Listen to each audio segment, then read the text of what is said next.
I'd like to introduce our next speaker, Mr. Matt Weaver from Texas A&M Forest Service. Thank you very much for being here on such short notice. Sure. We really appreciate you coming. No problem. As Wendy said, my name is Matt Weaver. I'm Regional Urban Forester, Texas A&M Forest Service. I've been with the agency almost 9 years in January, and prior to that, I worked for Trees for Houston for 10 years, managing their tree planting program. So I probably killed more trees than most of y'all have ever planted combined, and learned a lot through that experience. Wendy had asked me to come here to talk about forestry. That is my background. I went to Stephen F. Austin. My background is in forestry, but my emphasis in school was urban and community forestry. So that's kind of what I'm doing here. My region is basically the Houston region. There are now two of us in the urban forestry program here in Houston. I go almost all the way to Orange over to Victoria. As an agency, though, we have about 500 employees, and there's only 10 of us that do the urban and community forestry program through the state of Texas, which is kind of interesting because 90% of the population of Texas and in most of the United States now live in urban areas. So yet through our program of 500 people, we have 10 of us where all the people are. So basically my customers are communities, are cities. We help them develop programs to have trees, manage trees, to really see what resources they have and understand the benefits of those resources, because I heard that there's like 1,000 people that move to Texas every day. And in about 25 years, our population's almost going to double. So that puts an extreme pressure on our natural resources. Well, I know some of the other guys have been talking about, prairies and this and that, but where we typically work is, when we think about forestry in Texas, even that's changed, even since I was in school. You think about the timber companies and how much land they own and how much timber they managed is significantly different than it was even when I was in school and back in the, and I'll get into that as I go through this a little bit more. But, we all know we're growing, we're big, and it's not going to decrease anytime soon. And so that's really, I think when people hear Forest Service, they do think more of that rural forest and really the landowner, demographics changing. There's not these properties that are hundreds and thousands of acres anymore. They're getting broken up. So it's changed quite a bit, and so has the timber industry and forestry in general in Texas and really the southern United States. So this is really kind of interesting. But a lot of what our agency does is we are, we think about wildfires, and I'll get into that a little bit. We are the agency that handles wildfires when a local fire department can't. So we are the wildfire, and that's where our big numbers come in. That's where most of our employees are in the somewhat related or tied to the forest wildfire programs. And so that's why, I just had to clarify that, and that's not something I do typically, although back in 2011, all of us were doing a little bit of that, and I'll get into that real quick too.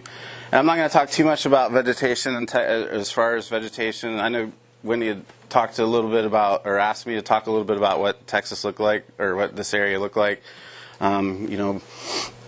in the past, and it really depends on how far you go back, and I won't get into that because I know Andy probably talks a lot about the soils and the geology and all that, so I won't talk about that. But this is put this up to remind me, Texas is big and it's very diverse. In fact, even just our region is very diverse. I go one part of town, I'm in the Piney Woods, then I'm in the prairie, and then I'm down the Columbia Bottomland, so which is really interesting, and you don't have to go too far to get that change, so that's pretty cool, or pretty unique to Texas. And then obviously when you go out west, there's not many trees, right? In fact, the guy that I worked with for years, some of you may know, Mickey Merritt, he's now our forester in our, actually the office is in Alpine, but now his territory is Big Bend, Davis Mountains, so I really feel bad for him right now. But of course, he's dealing with a totally different type of tree population and trees, and he's still in the urban program. Yet he's working on a ponderosa pine restoration project with Nature Conservancy out in the Davis Mountains. So, our jobs are pretty cool. We get to do a lot of different stuff. I do a lot of this kind of educational trainings and training staff for Parks and Rec and things like that. So I do a lot of educational stuff. But yeah, we'll go ahead and take a look at, I just thought this was kind of interesting.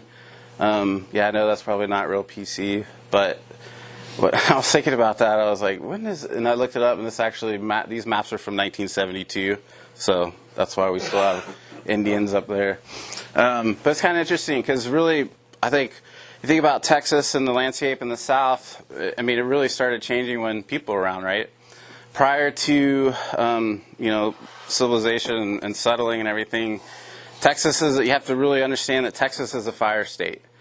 Fire ran through on a regular basis through the state of Texas, and that's the way it was. And so that really kind of controlled and determined what vegetation types were there. And obviously now that's not the case. Obviously because of population and people and things, that we don't prescribe burning, and burning in general has been suppressed, and that completely changes what the vegetation types are when you have suppressed something that was natural for thousands of years. And so we don't really have that component in our landscape as a whole. Now we do use it to manage certain areas, but really, this area probably didn't have a lot of trees except for those areas that were really wet, like riparian areas, wetlands, things like that, where fire probably wasn't as common or could get into just because of the moisture. But we had way more prairies, and probably Houston in general really didn't have probably a lot of trees except in those areas that were, stayed wet or around riparian areas. So, and maybe and some of our first settlers, you guys probably already know this, just always found it fascinating and interesting, but this is an old picture, or not, it is an old picture, but, it kind of depicts what it might look like on some of the coastal areas. This is when land started getting managed with fire. The Native Americans did use fire to manage land and clear land, and used it, for all sorts of stuff. So that's really when the landscape, was changing. But yet they still came, have that landscape where fire was natural and it came through on a regular basis. And I'll talk more about Yaupon holly then. But it probably was a lot of Yaupon holly, just like it is now. Actually, I mean, just driving in here. You think about the vegetation just on this campus, and that's not necessarily a healthy forest. And really it's because, well, you're not controlling the understory, we're not controlling all that fuel, all that. And I'll get more into that too when we talk a little bit more about fire. But some of these areas like Columbia Bottomlands probably look very similar to what they look like now. I mean, minus the areas that have been developed, obviously, where you see, the palmettos and the live oaks and things like that.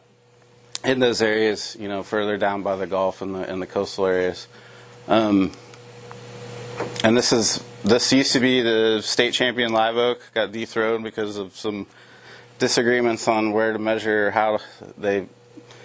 because the rules change all the time on measuring trees. I don't know why, but this is now considered more than one tree, which we know it's not, but because of the rules on measuring, this got dethroned. Whereas, we measured here originally all the way around. This was my first week at TFS, actually. It's kind of funny. But this is pretty close to this area. This is in the wildlife management area in Brazoria. Pretty cool tree. You can actually take a path and a trail that goes right down to it. But it's probably very similar to what it looked like. But you do notice that there's tons of Yaupon in there, tons of understory. So obviously fire is a big component of this region right now. So we came out to a property. Someone was interested and thought this could be an Indian marker tree, what they call Indian marker trees, where the Native Americans would take trees, usually in an area where there was to mark something significant. They'd pull them over and continue to hold them over, and they'd start to grow that way. And interestingly enough, we found a natural spring right by this tree, so it could have been a marker. But I thought that was pretty cool. Obviously, like I said, the vegetation probably looks similar in those areas that are wet because fire couldn't get in there really. This is up, I think, in the Spring Creek Greenway area. Took that. So when we're talking about forestry in East Texas, piney woods, this is a picture in our, and I can pass this around, but I came out with a book to basically the history of the Texas Forest Service and forestry in Texas. We just had our 100th year centennial as an agency, so there's a lot of really cool old pictures in here and how forestry in Texas kind of morphed and grew, and I'll let y'all look at that and pass.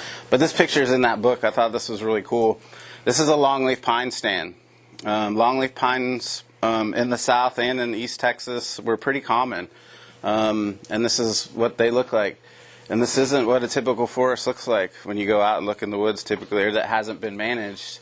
But I think even there's some records of the when the Spanish came and when they were cruising across Texas, you could literally go from this area region like all the way to Nacogdoches, and this is what it looked like. And it was, and this is why I was bringing up the UH campus here.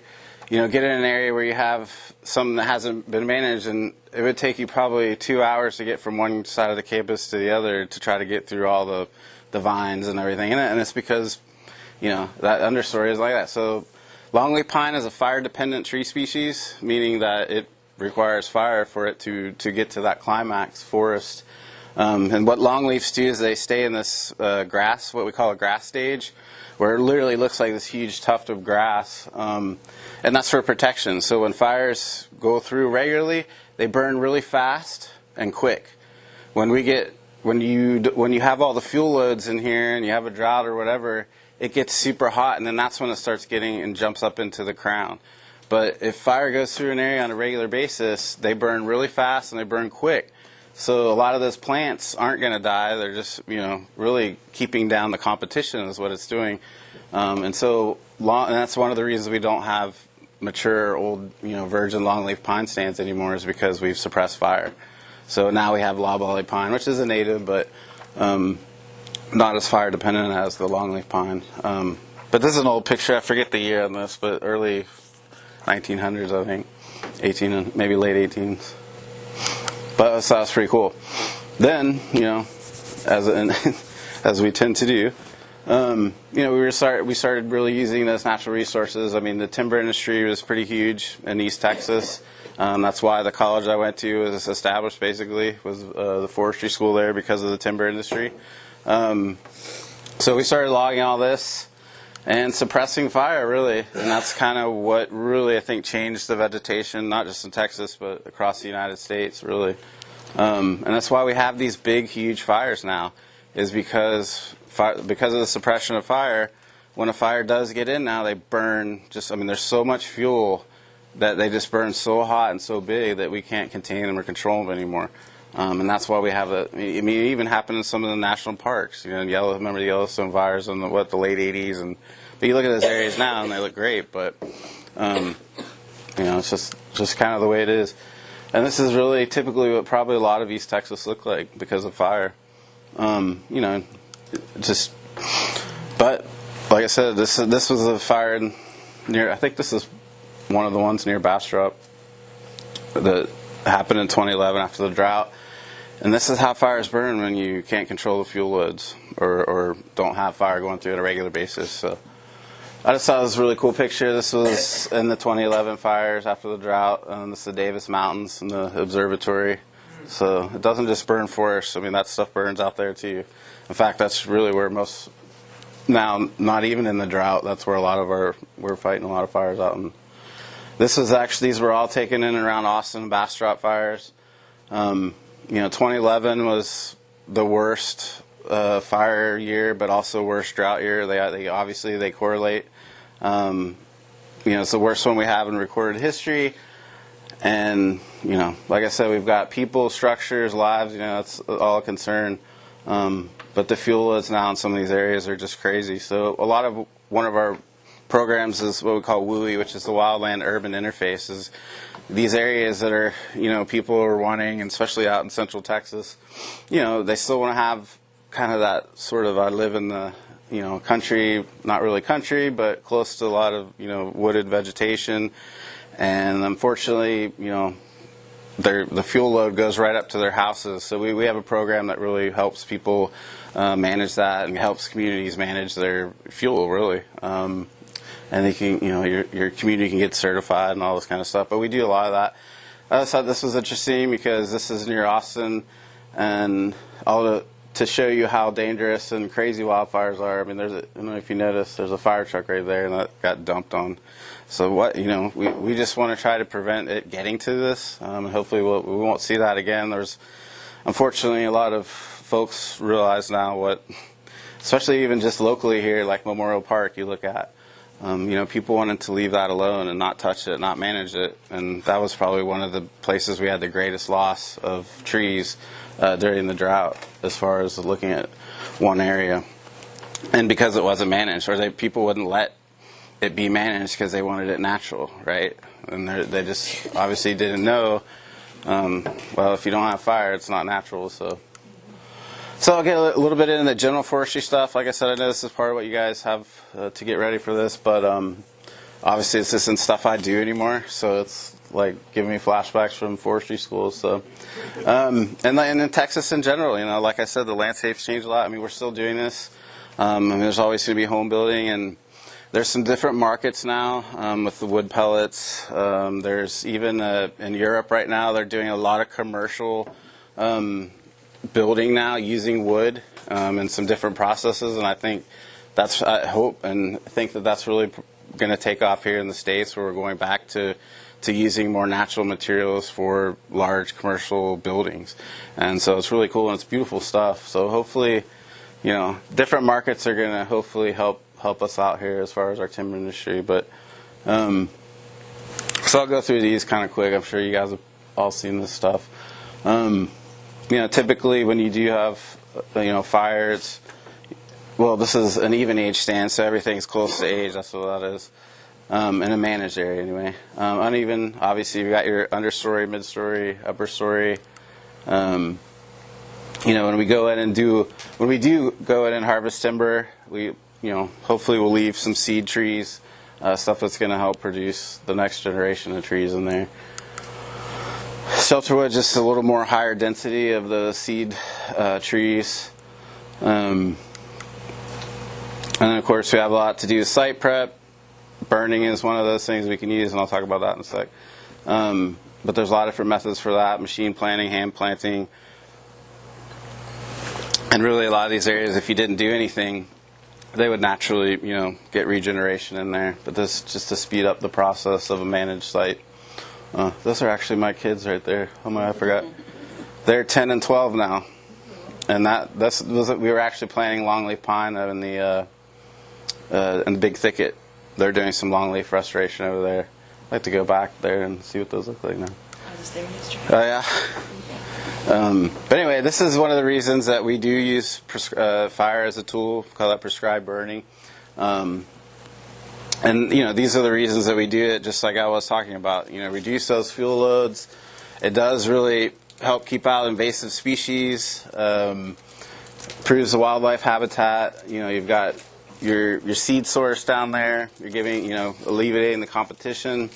And like I said, accessibility and aesthetics. Like I said, we look at a forest and we see all green and we think that's healthy, and that's not necessarily the case. So these are just some pictures of kind of before, during, and after. That far left is what most everywhere looks like if you don't do anything. I mean, most of Memorial Park look like that. A lot of this campus looks like that. And then, this is the burn, I think, right, the year after, a couple years after, and then a few years. So it really does what it's supposed to do, really. Obviously, we're not going to clear and burn in riparian areas. So we typically try to encourage leaving those for sure. Just for some of the cleanest, healthiest water that we have in the world comes directly off of forested land. So, I was just looking at sort of as far as from a management point or standpoint, this is how we classify the pine hardwood. The different successional stages. You've got your pioneer species that come in right after, the stuff in the middle, and then the climax. I often get asked the question, well, what's the climax forest here in Texas? I mean, right now it's Yopon.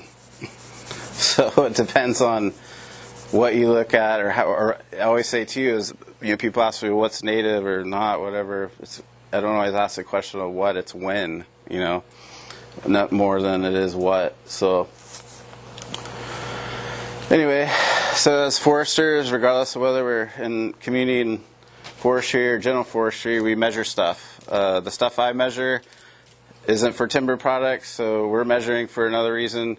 When we do tree inventories or we do basically we measure the ecosystem values of trees. We are measuring the typically the diameter or the circumference of a tree, the species, height, stuff like that.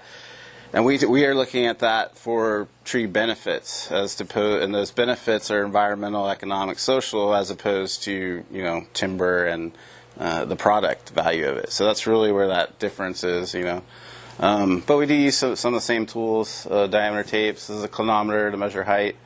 That's an increment borer over there. I think I had another slide on that. But in the general forestry stuff, we're using that to measure, how fast the tree is growing, when we know to harvest, that kind of stuff, trees per acre. And this again is looking at a tree from a timber or a product standpoint. We look at those and how many logs are in a tree, basically 16-foot sections or logs.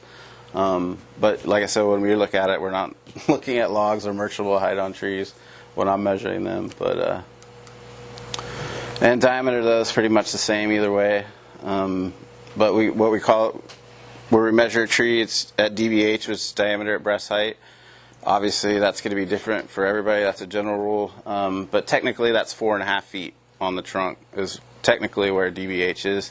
There's a lot of different rules on where you measure trees because trees aren't perfect. Sometimes they fork or have a branch coming out there, or then there's slopes. So there's all different kinds of methods to measure that. But typically, it's 4.5 feet. Does anyone know why that is? Why is it 4.5 feet? Typical breast height. But why? Wasn't that because guys don't want to have to... I don't want to bend over. Think about measuring thousands of trees and you're doing this all day. Yeah, so really that's why. And also a lot of species have that swell, or the trunk swell, or what we call that trunk flare, root flare. So usually at that height you're above that. But yeah, so we didn't want to bend over. Then obviously the anchor borer, like I said, this isn't something I do on urban trees. We don't put a borer into trees typically. But in a forestry setting, we look at growth rates. When you core out a tree, you can look at, you look at those growth rings and see how much or not it's growing. You can also see when there's droughts and fires and all kinds of stuff like that. It's pretty cool. When they're doing timber cruising, what we do is we typically look at basal area, which is that basically chunk section of a tree that helps us gauge how much wood is out there, basically. And this tool right here is called a prism. And the pointer doesn't work on here, but it looks like this. So you're basically standing at your plot center, because obviously it's not practical to measure every single tree. So we typically do those in plots depending on how big it is. They could be 10th acre, 20th acre plots. And this tool helps you count, so you're not going back and forth, back and forth. You can use that tool, and it will say whether or not it's in or out of the. So this tree right here would be in, this is out, and this borderline. So you count every other one of those, typically in or out. But that's what that tool is used for, and that's really just to get the measure of the wood that's out there and trees per acre. So now I'll kind of get a little bit more what Wendy had wanted me to talk about, and that's different tree species throughout this region. We've got some really great tools on our website right now. Some of you will probably have used these or may have been a little bit familiar with these. But this is really a great resource, especially for high school kids. It's pretty user-friendly, and basically kind of teaches you the process of how to identify a tree. And then you can go through step by step, kind of, okay, is this tree, deciduous, or is that, or not deciduous, but, is it compound leaf, simple leaf, is it, a needle? And then you kind of go through the steps of the different characteristics of that tree or leaf, and it'll get you to, okay, here's what it could be based on the information that you selected. So it's kind of like it's a dichotomous key, but online. It's pretty user-friendly. Pretty good resource. And basically, all this stuff's on there. So if they're not familiar with some of the terms of what does alternate mean, what does opposite mean, that's all on there, and it's got visuals for it. And so not only does it have the step-by-step key, it has what all this stuff means and what it is. So it's pretty cool. And it's not every single tree, obviously. We tried to put things that were common, things that you probably are more readily available at nursery, but we're constantly expanding this. I forget how many species are on it now. It's over 100. But it's really cool. You could click one of these, do the custom one, click on the custom. Not only does it have the on selecting a tree, but there's guides on how to properly plant the tree, how to water, maintain it, stuff like that. So all that stuff's on there. It's a pretty good resource. So if you hit the collector, if you do hit the custom selector, it's really cool. As you can go up the top, you put in the county that you're in or that you're looking at, and then basically you just select those characteristics or attributes that you're looking for in that tree. Is it a small area? And you just kind of go step by step. Then you click the thing at the bottom and it says show tree. So based on what is put in right here, this was the output. So I'm in Brazos County. I was looking for something with, flowers, wildlife, can tolerate drought conditions, and the soil's alkaline. Then it'll give you this list of recommended trees for that area. Now I know, and there's a lot of talk about earlier restoration and soils and things like that. And as I mentioned before, mostly the what I work in and what I deal with aren't native soils. They are disturbed, compacted, and so I'm typically not dealing with or planting. Depending on what the project or site is, I don't have that luxury of having native soils, hardly ever.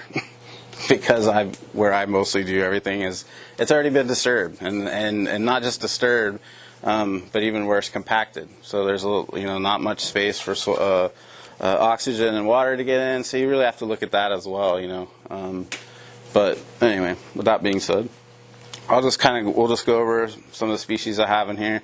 I also do have a tree planting guide. Some of y'all may have this or seen this. Pretty cool. Artist Bill O'Brien does these. He lives in Austin, but he does these tree guides all over the United States or everywhere. And what's cool about these, it's got a really cool, colorful poster with his artwork. But what's really cool too is on the back, it has descriptions of the trees, mature size, whatever, how to properly plant it, where to plant it, spacing, all that kind of stuff. So it's pretty cool. Now there are some species in this that I don't think should be in here, but CenterPoint Energy paid for that, and they wanted those in there, so we let them. So they chose a lot of stuff too that you could plant under, or recommended planting under power lines. So there's a lot of, and crepe myrtles, stuff like that I wouldn't necessarily recommend, but they're in there. But it's a cool poster, pretty good resource. But anyway, like I said, I'm going to go through some of the species in our area. This is probably one of my favorite trees in Texas. Bald cypress. It's also a great tree for urban areas because it's one of the very few trees that can grow in and around standing water. That's why we see it along rivers and streams. And why it also makes a good urban tree, because it's adapted to not being able to utilize the oxygen. So compacted soils typically have low oxygen. So the bald cypress do really well.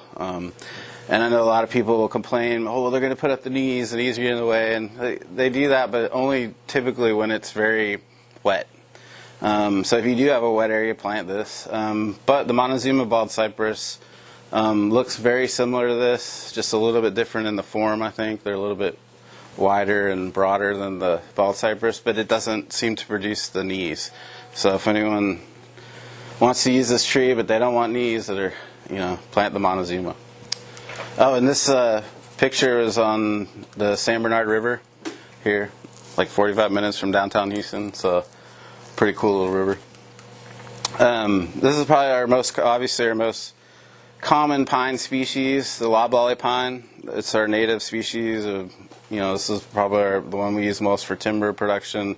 The cones down there, kind of comparison of the different pines that we have here in mostly East Texas, and then that's longleaf, like the one I was just. The fifth one. Oh. That was on 4. So we've got longleaf, slash pine, loblolly pine, spruce pine, and then shortleaf pine. Yeah. Is that in Texas? Yes. Planted mostly. Like I found it. I found one right by my office. Actually, an office on 610 North and TC Jester, but not something you would find out in the woods. But when I was in Canada, there was a ton of little bitty pine cones. We think they just fell off early or something. In Caddo, yeah, they may. And the other. Everything was little bitty. Yeah, a lot of times when, especially, I mean, any of the pines are really stressed or we have a drought, they'll sometimes not get fully developed, and so you may see that. Another pine that we see, which is used pretty commonly for Christmas tree production, is Virginia pine. In fact, when I was in college, I worked on a Christmas tree farm, and most of the trees out there were Virginia pine. But loblolly is definitely the most common one that we'll see in our area. Eastern red cedar, one of the only other evergreens that kind of looks like a Christmas tree kind of pine. We don't really have those. When you see that typical Christmas tree triangular shaped pine, we don't really have that, but Eastern red cedar, which is actually a juniper, it's pretty common in our area, and wood's really cool. Use this for fence posts. It's pretty hardy. It doesn't decay real easily, so you see a lot of that for fencing and stuff like that. Real pretty wood as well.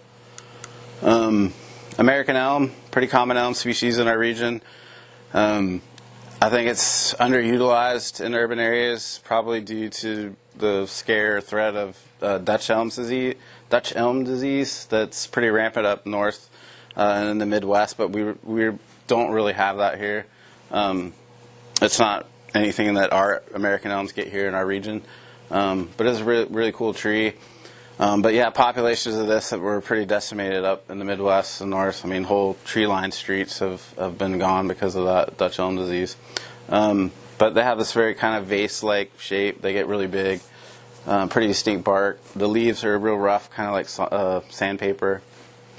But underutilized, I think, as far for planting. Another common elm that we have is a cedar elm. You can find all over Texas, pretty much. But it's fairly common here in Houston. Looks kind of similar, or often mistaken for winged elm, which I don't know if I have in here or not, because of the wings on the branches or the rachis here. And not all of them always have that, but the winged is pretty common on the winged elms as well. But the cedar elms have a much smaller, rounder leaf than the winged elm, and it's a lot rougher to the touch, like kind of like the American elm is. The bark's very different as well, but real common tree here in Texas. So this is sugarberry, which also, even on our website, we have hackberry. You tend to find, which are actually different species, but here, I'd say pretty much all of what we have down here is going to be sugarberry. As you go up north, you might find some hackberry. I mean, it's really difficult to tell the difference at all anyway. But very common tree here. It's got this kind of what I call warty bark, real rough bark. I know when my son was, I forget what grade he was in, but he did a face plant on a sugarberry because he wasn't paying attention and he was running, and he hit one of those, and he remembers this tree. So because of that, these warts on here are real hard too. They don't just flake off. So. Is the netleaf hackberry one of these as well, or is that another?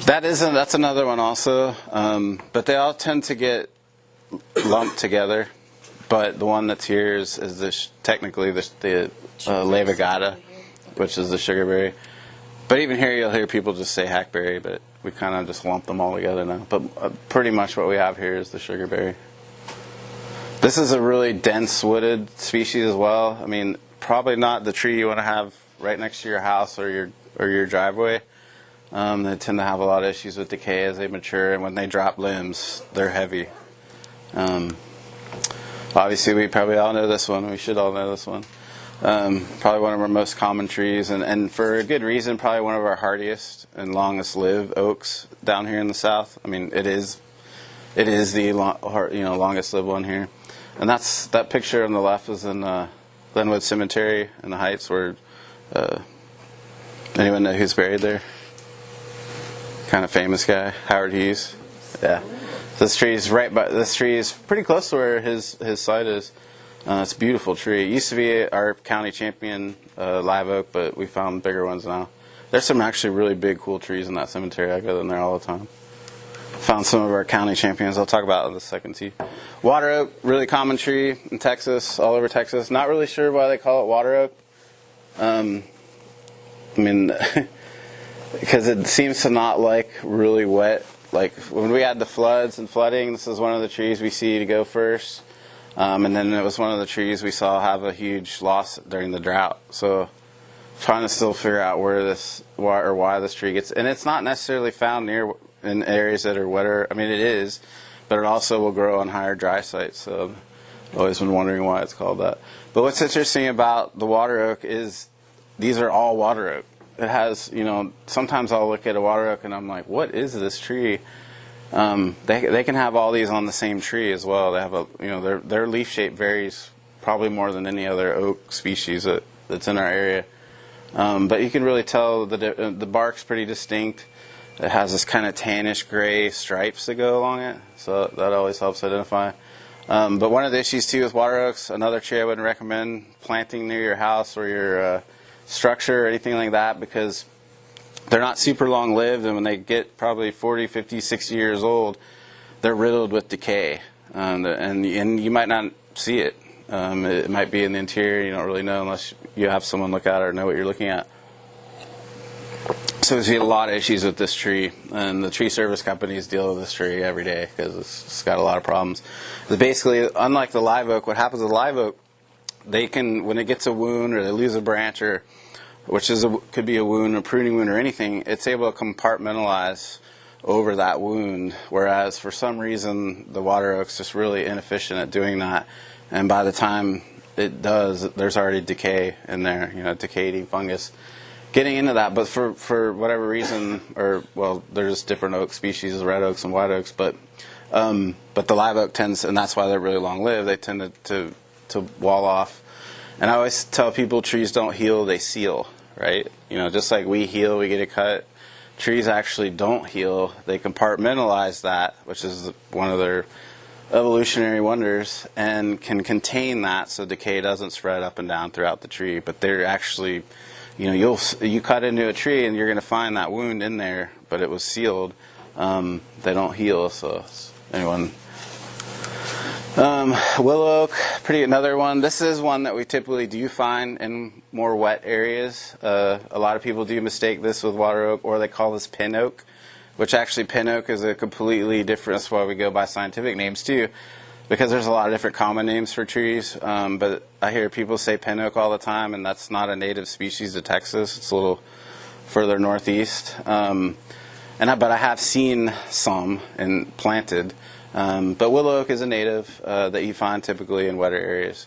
But the reason they call it willow oak, obviously, is that long kind of linear leaf. So if you see that, then it's probably a willow oak. But they're typically all like that. A lot of times I'll see people call the water oaks willow oaks, because water oaks can have leaves that look just like this. But typically they'll have the other leaves too. So, but it's pretty common here. Swamp chestnut oak, really cool tree.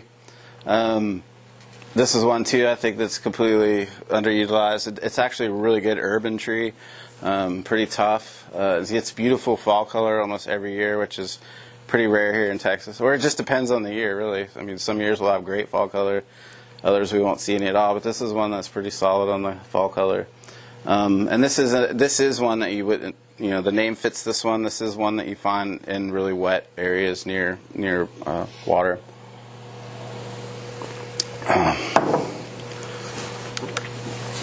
Another really common oak, especially here on this campus, is the post oak. The post oak, it's interesting. This tree, for whatever reason, does not like site disturbance. We've named half of Houston, or parts of Houston, after this tree, and yet with development and construction, this tree just doesn't take it well. It doesn't, compaction and water changes in the water. Just this tree doesn't like it. So what we're seeing is we're losing a lot of post oaks, and this is one of the very few trees you can find in a nursery. You just can't find them because I think they look really kind of straggly and not like a tree that you would want when they're young. So I think growers and nursery guys don't really deal with it because no one's going to buy it, right? But unfortunately, like I said, we're losing way more of these than are being planted, so it'd be interesting to see what happens. Is this the one that's growing up with the pines in the piney woods in Texas? I saw a lot of Yeah. like that. Yeah, Grows up with the- you'll see these pretty much all over Texas. I mean, they grow down here, they grow up East Texas. They're pretty as far as and then you also see them out in prairie, like. But like I said, it's just one that doesn't like site changes. And these are also the ones that you typically see. They have really kind of gnarly form, especially like out towards like College Station. And when in the winter, it's really cool because when these lose all their leaves, they're the trees that kind of look all gnarly and are growing in all different directions. But it's probably why they're not commonly planted. But we do have a lot of these here in Houston. A little bit tougher than as far as the wood goes. A little bit tougher than the water oaks and willow oaks. Another one of my favorite trees, the bur oak. This tree is solid. I mean, we consider like our bulletproof trees. This would be one of them. They're a little slower growing than some of the other oaks, and the other thing is they have the largest acorn out of all the oaks in our area. I mean, these acorns are bigger than golf balls, so it's not probably something you want on a tree-lined street or next to the structure, but great tree, good fall color usually. Probably underutilized here. Another one of the common red oaks that we have here in our area, and I don't know if I have the other one, the Nuttall oak, but very similar to the Shumard oak. I might have it on here. But probably more typical of what you think of a red oak. A lot of people, this does kind of look like a pin oak leaf, what an actual pin oak looks like. But another great tree. They're a little bit pickier with the soil and the pH, so you'll see a lot of these get yellow or have what we call chlorosis, and that's mainly a pH problem in the soil. Cherry bark oak. This is a pretty common tree in Armand, but I don't know did Tom already do his? I don't know if he talked yet, but there's our champion cherry bark oak tree is on the Armand Bayou Nature Preserve there, or Nature Center. And there actually used to be two. I think we lost one of them in the hurricane, or Hurricane Ike, actually. But it's a tree, an oak that you typically see in more wet areas. Also, this one on the bottom is southern red oak. I know they changed the species. I know they're always constantly changing the species on some of these trees, and I think this one changed. But very similar to this one is the southern red oak. They're usually not found not as wet. But pretty similar to the cherry bark oak. But those are two fairly common oaks in our region. So, Matt, I'm going to expose my age here. Back when I was taking dendrology at A&M back in the 80s, or is it just the fact I took it at A&M? Cherry bark and southern red was a main species, cherry bark was a subspecies. Yeah. So now it's different. Yeah.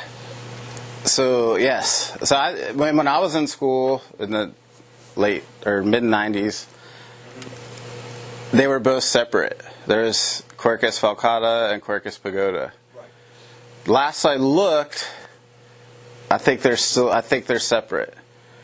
But like you said, I think at one point, yeah, it was pagoda variety falcata or the other way around. Yeah. And I think so I think this is how it is now. But you're right. That's why I was saying that. I can't remember which was which, and that tends to happen. But you can tell these are these are different trees based on leaf shapes similar but not same, but really different sites. I mean, you find that cherry bark oak a lot more on the wetter, and that's why you see this big swell here, because this is probably an area that stays pretty wet and floods, so it's got a pretty big trunk root flare on it. Another common probably understory or edge tree that we have here, eastern redbud. There's also Texas redbud. It's pretty hard to tell the difference though. But one of the first trees to flower in spring, so we probably noticed this one. But it's a good understory. Smaller tree, good for under power lines or in small spaces. Southern wax myrtle, another native. It's a great screen, it grows really fast. In fact, I put one. I live near downtown, so I wouldn't even call it a yard, but put this in our little area that we have to cover our air conditioning unit. And I was amazed. I mean, that thing's already up to the top of our house, and it only gets about 25-30 feet at maturity, so it's good for those smaller areas. It's good for wildlife, and it's evergreen. And it's a native, so it's pretty cool. But it can often look very shrub-like if you don't do anything to it. But they can be pruned up into really nice small trees. So when did they change the genus name? It used to be Myrica. Yeah, that's another, but not that long ago, actually. Because I learned it as Myrica, the genus Myrica cerifera. So that was probably just within the last few years. I know, it drives me nuts. Right outside the Yeah. Yeah, this is also great. Take some of the leaves, and it's a really fragrant leaf. It's really cool.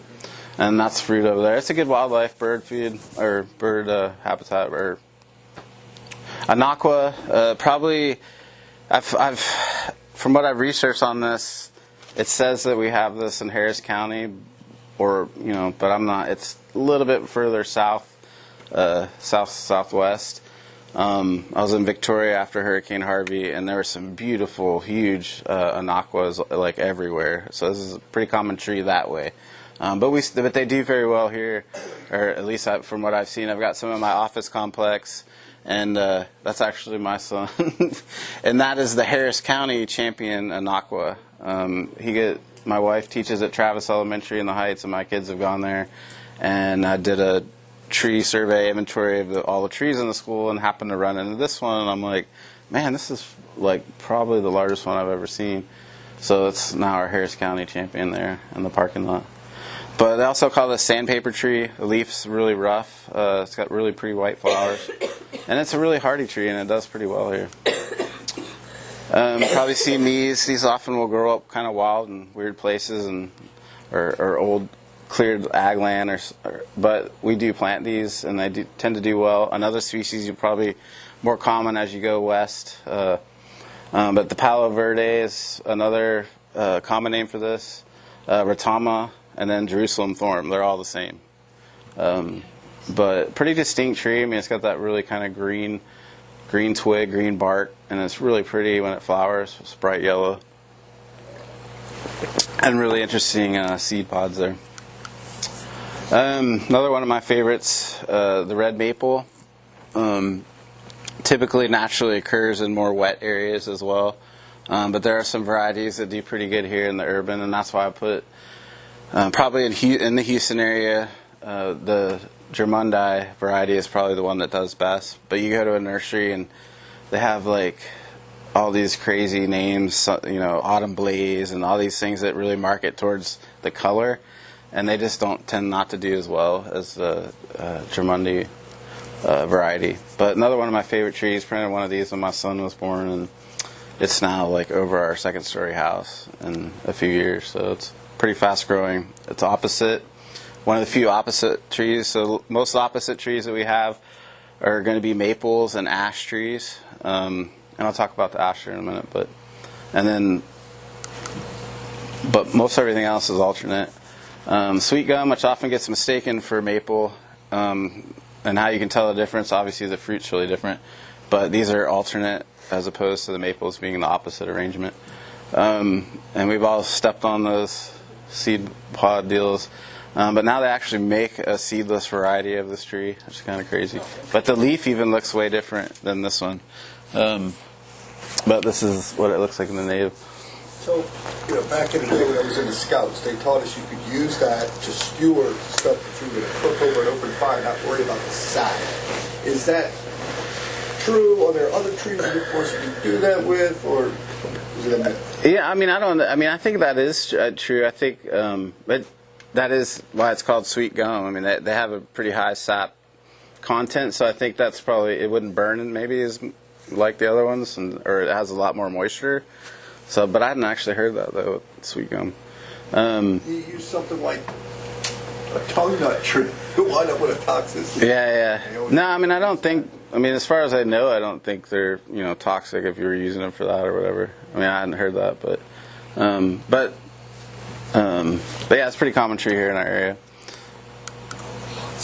And of course, I do have to talk about some of the non-native invasive species. This is another one that changed the scientific name on not too long ago, and so I always forget that. But yeah, this is our famous or infamous, however you want to look at it, Chinese tallow tree, which unfortunately, in this region, makes up one of the, the population makes up close to, well, not quite a quarter, but it's getting there, and it's one of the most common trees now. We just did one of our programs is FIA, which is Forest Inventory Analysis. So we now have an urban FIA program. We did Austin a couple years ago, and now we just did Houston, and the data is out for that. And I don't know if I put the link on here, but if you Google like urban FIA Houston, the PDF report is online, and I can send that link to you as well. And I meant to do that actually, because I don't know if I remember to put it in here. But it's probably the most current, up-to-date data and report on the Houston area. With this one, we only looked at the city of Houston, and we have done this all over the state of Texas, but now we're doing it in urban. Like Austin was the first one ever. They were going to do it in Baltimore, but they said it would take over 5 years, and we're like, well, we're just going to do it. And we collected all the data in one summer and had the report out the next year. We just did Houston, and we're doing Dallas or San Antonio, and then I think Dallas-Fort Worth. And what this is going to provide is we'll do this data collection every 5 years for each of the major cities, so we can really monitor the change and just because every plot is going to be the same forever. So it doesn't matter if there's a building there or there's trees now, and then there'll be a building. We're going to keep those same plots. We're going to come back to them every 5 years. And, we're going to be able to give you, it's really interesting, the report. It breaks down species, and then we've also done environmental benefits, energy savings, stormwater interception. All those are in that report, and it's really interesting. And right now we're currently at, I don't know the exact number, but I want to say we're at 18.2 or something % canopy. And that's fairly low, or lower than what we had hoped. That's for Houston? Yeah, for the Houston region right now. And when we did, and the other studies that we've done in the past looked at it more regionally, so we can't really compare them directly. But the study that was done probably in the late 90s, at that point we were losing. We had, from the 70s to the almost 2000s, we had lost 17% of our canopy. And now we're only at like 18 something, or I think that's the number. I could be, I have to look at it. But it's just interesting, and we are obviously losing quite a bit of our canopy, not just in Houston, but throughout the world. It's kind of scary. But yeah, this is an invasive species.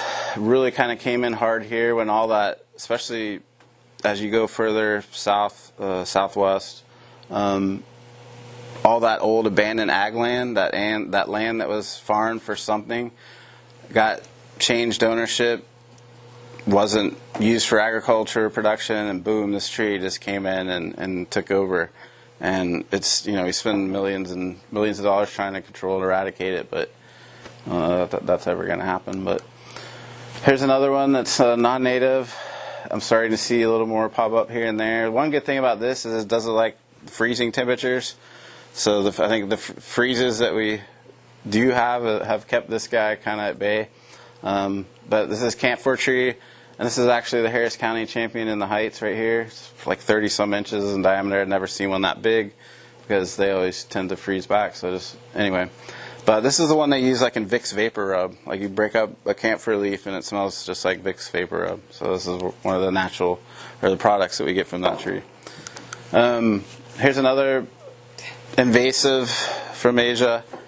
See these everywhere too. This is China berry. Very interesting leaf. All that's being held right there is actually the leaf. It's like tripinately compound, I believe. And all those individual things on there are what we call the leaflets.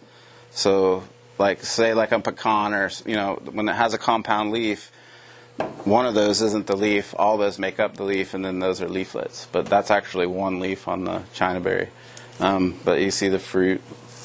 But it's starting to see this a lot more too. We have a problem.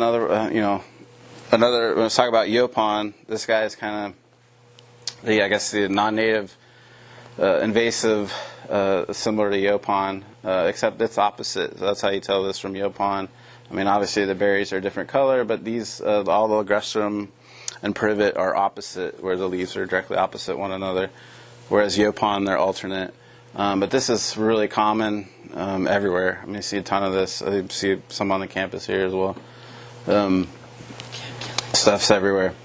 And then, as I mentioned, here's our Yopon, our native. But like I said, you could tell it's alternate. They're not coming off directly one another. And then, of course, the berries are a totally different color. And I don't know if you can see that, but the species name for this is vomitoria. And so I think when people see that, they often tend to think that, well, if you eat the berries, it's going to make you vomit. But really, the Native Americans used to make tea out of it, and they would use this as a cleansing. And so when the settlers came over and they saw them doing that, they just said, oh, stay away from this tree because it's going to make you. But they would take it in excess amounts, probably with like anything that you would do that much to cleanse your system. But the seed itself is not necessarily toxic in a sense that, it's a good wildlife food. And some folks are making tea out of the Yopon leaves. I mean, it'd be great if we could figure out a good economic avenue for this, because it's everywhere. I mean, and then when we did our urban FIA, this was the most common tree species, was Yopon.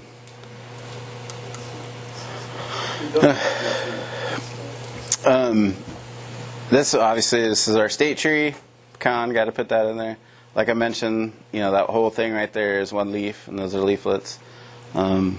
Pretty common here, or all over Texas, really. American sycamore, pretty common tree. You often see these in riparian areas as well. Tends to like those sandier, well-drained soils. What we're seeing in the nursery industry and in urban areas is the Mexican sycamore. Seeing that being pretty much taking over where the American sycamore. And the reason for that is American sycamores, and especially in urban areas, tend to get leaf anthracnose, and bacterial leaf scorch, where the leaves a lot of times in the summer look like almost like it's fall, and they just don't look good. And we're not seeing that as being as prevalent in the Mexican sycamore, so we're starting to see a lot more. It's really hard. I mean, you can tell the difference between the two. The Mexican is a little bit darker green leaf on the top and a little more gray on the bottom. Bark's almost the same, but it's really the leaf shape and the leaf color that's a little bit different. But this is the American one, the native one. Really cool bark. And it's got those little balls with all the seeds in it. This is eastern cottonwood, another one that a lot of times you'll find near water. This is another tree too. When it gets real big and mature, it tends to start falling apart and dropping huge limbs. I mean, these guys can get pretty massive in size, but a lot of times you'll find them in near. I think our county champion is right near Buffalo Bayou, near downtown. This is another tree too that you don't see a lot of other trees around it. I think they have what we call the lepathy, where they put out certain chemicals to help control other trees growing around it. So you'll usually see these in little bunches, and then you won't really see anything else. So, okay. So I think I'm getting towards the end here anyway. But black willow, another native. This is the one that you really see literally growing like on the banks of riparian areas or rivers or creeks or whatever you want to call them. And this is also a tree that grows. I mean, you could take a twig off of a black willow and stick it in the ground. If it stays moist, you can grow a tree. It propagates really readily, but not super long lived. Like I said, they'll come in wet areas and get us out. And people are using them a lot for erosion control and to get banks stabilized because they grow so fast and propagate really easily. That's one of our few willow species that we have that's native. And of course, probably not as common here, but we do have it. In fact, our county champion, our county champion mesquite is on the campus at U of H. Pretty cool, but the tree actually kind of fell over at one point, but now it's still growing. But the trunk on it's like this big. It's huge. A lot of landowners, ranchers, they don't like this tree. They clear it out because can be kind of messy, and it's got thorns, and it's, you get into a mess of these, and it can be quite painful. But pretty common tree here. And then I think it's one of the last ones I have, so I know you said we only have a couple minutes, but towards the end here. So this is a green ash, as I mentioned before, one of the few opposite tree species that we have. Is when I say opposite, remember the branching. And so the reason this often gets misidentified with all kinds of stuff that have leaves like the hickories or the pecan, all the leaves that kind of look like that, but it's an ash because it's opposite. So what's interesting about this tree and why I have this little guy right there, does anyone know what that is? This insect down here? All right. Yeah, I'm glad so many of you guys have heard of it. That's cool. So emerald ash borer, which another species came over from Asia, apparently in some wood crate packaging material, has really decimated the ash population in the Midwest, Northeast. I mean, I think it's in like 27 or 28 states now, and just came to Texas 2 years ago. So we do now have, but fortunately, we were one of the few states that knew this bug was coming, and so we kind of started a program a few years ago, raising awareness to communities about this, that it's coming, and then we really took a look at some of our data to look at ash populations across the state, and it's probably not even 5% or so of the tree species across the state. However, when you go into the urban areas, I don't know if you're familiar with Meyerland and some of these older areas where it was planted with Arizona ash, which is not our native, and another tree that has a lot of issues at maturity, not recommended, are probably 90% ash. So in urban areas it's a little different. So we're really starting to kind of look at that.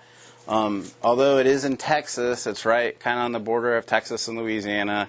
And the good news is since we discovered it, we've only found it in traps. We haven't found any infestations in any trees around the area, which is really weird. So we're not really even sure what this insect's going to do when it does get here. But this can be transported in firewood, and that's really how it spread throughout the United States. In fact, I heard that it got started in Louisiana because some guys in Michigan brought it in firewood to the deer lease. This is also something that it's kind of interesting, that if you go to I don't know if any of you guys are in the NASCAR, but if you go to any of the races, there's emerald ash borer signs up all over. And that's because for whatever reason, these people traveling around the different races like to bring the wood from their land or their property. And so they're bringing and spreading emerald ash borer around the country with NASCAR. So this is a native ash. The green ash is pretty common here. This is our native. We do have white ash as well that's a native, a lot less common probably than the green ash, but this is probably our most common ash. Difference? I mean, because that looks a lot like the Arizona ash seed pod. So different. How do you tell the difference? So the seeds on all the ashes are pretty similar, except for the wafer ash. They actually look more like wafers. But I think, to me, the bark on a green ash is more furrowed and deep, it's deeper furrowed, I think, and more of it's more of a pattern where the Arizona seems more sporadic, and then they have smooth patches, and whereas a green ash will be pretty uniform like that, and they're deeper furrows. Okay. Also, the leaf number of leaflets on the leaf varies between different ash species, and I think the Arizona, you typically find more 5 than the 7. So it's leaflets. The bark's, to me, different, and kind of the form as well. The Arizona ash seems to be more spreading and broad, whereas more compact. Yeah. Matt, you were saying something about the ash population rurally is 5% versus somewhere around that. Well, I throw 90 out there, saying looking at a specific neighborhood, in general, and we even think this in our urban area. So we looked at our FIA data throughout the state, and then we looked at known inventories of cities and communities that we had, and even that ash population is probably somewhere around 6, 7, whatever. It's in that 5 range. But that's only on those inventories and that we know of, or communities that we know that actually have an inventory, which isn't a lot. It's not. So that number is similar in the rural, urban, I'm just thinking here in Houston. In fact, we've been working with the city of Houston to develop their plan, and yeah, there's neighborhoods that have like way higher ash populations. So, and green ash I think is a little more common down here in our natural areas or unmanaged areas than I think in a lot of other parts of Texas. So I don't know how those numbers are, but even we even did the numbers just based on that, and you're looking at millions of dollars that some communities might have to deal with especially with a city like Houston. So like I said, it could be 2, 3, 4 years or whatever when that's actually here in our region, but we're like I said, we're looking out for it, and but it could be some guy that drove down and brought it here. So you just never know. But it's kind of made its way here. It's in Arkansas, it's in Louisiana, so we knew it was going to be here eventually. But like I said, it's kind of interesting that over the last NASCAR states? pretty much. But I mean, it does travel. I mean, the insects themselves travel once they're established. So it's not just the firewood, but the firewood has definitely accelerated it for sure. And I mean, there's streets that are just lined with ash trees up in the Midwest and North that have had to, like I said, fortunately we've been able to see what's happened and taken the research and kind of got it down to where here's how you should really deal with it. And so Chestnut Street has become Elm Street and, yeah. and Ash Street, and now what's it going to become? Yeah, I don't know. And that's it brings up a good point. It's one of those where we really emphasize diversity of when you're doing plantings in urban areas because of that. Because if you did your whole neighborhood in one species, something comes in and boom, you're gone. So you really have to diversify your species when it comes to planting, especially in urban areas. San Antonio did 2,000 trees for 2,000, and they planted redbud everywhere. And I thought, what are you guys crazy? And that's all they planted. We planted all these redbuds because they were shorter, so they wouldn't get into the lines. Yeah. I don't know, and there were hardly any of them. Maybe. Yeah, it's hard, especially a lot of landscape architects. I mean, they like uniformity. They like and a lot of times that doesn't work, and we're hardly ever involved in the planning stage. We're the ones that come in and say, well, here's why this happened. It's too late. So anyway, I mentioned the tree registry. We have a state tree registry. One of the cool things I get to do is go out and look for big trees. We've got like I said, Harris County has a registry. TFS basically manages the state one, and then there's a national tree registry. This is a book that came out. This is the newest edition of Famous Trees of Texas. I think it came out in the 60s or 70s at some point, the original version, and there's a lot of trees in there that aren't there anymore, and so we updated it a couple years ago. Pete Smith and Gretchen Riley, and at the time on our agency, worked on that. Pretty cool book. You can purchase that, I think, through the A&M Press. I still see some of the old copies that use at the half-price books in the bookstore, so I always try to get those, and it's kind of cool. It's out of print, but anyway, all that can be found online as well. I think I'm pretty much done here. One resource is besides the inventory, the forest inventory report that I'll get you the link on, is we have a great Texas Forest Info. There's a lot of great resources for you guys and your students to use on there. You can map your property.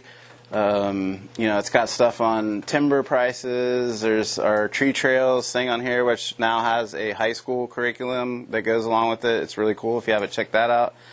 My City's Trees, that on some of the major cities, you can look at some of the data that we've collected and all that. So this is a great resource. I highly encourage you to use it. Especially now that we have a lot of stuff geared towards the high school kids. That's it. Oh, and this, if anyone wants to know, obviously that's bald cypress. This is on the San Bernardino River too. Probably one of the biggest ones I've ever seen. Right on the river. And as you can see, I think this was at one point all one tree. The middle part either fell, blew out, whatever. But you can see how ginormous that is. And this is all hollow up. And you could literally get up in that tree. And some of the knees on that thing were taller than me, so it's a pretty cool tree. But do you have any questions? Thank you. Thank you. Thanks for having me. Appreciate it.